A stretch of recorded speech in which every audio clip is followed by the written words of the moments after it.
It's interesting. When I look at kind of the status of what's going on, before I go into the Ronda thing, on the JAXXON podcast Discord, which is where people get to ask questions, you actually just touched on it a little bit, and I kind of wanted to answer the question for the fans that asked questions before it.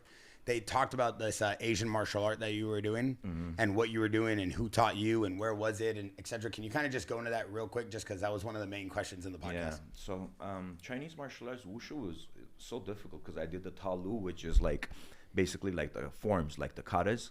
So it's like a lot of acrobatic involved in it. The fighting style is sansho, which is boxing with kickboxing with takedowns. So that's where I learned like all the throws and stuff. So it was easy for me to transition to MMA, except the ground fighting. Now you don't know the submissions. But yeah, I did that, and that's where my boxing got good, kickboxing got good, but it wasn't so big. But I did a lot of competitions in San Jose, which is Kung Lee had a school there, and I did a lot of fights there. But my coach, Ken Aritunian, was like from Soviet Union, Armenia, and over there it was big, wushu was big.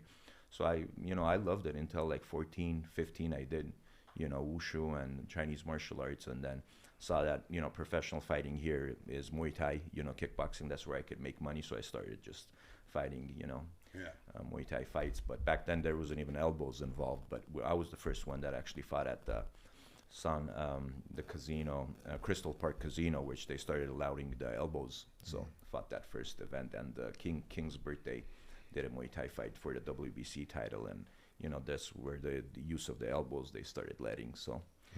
But back then, UFC wasn't so big. Like for me, my mindset, I was a stand-up fighter.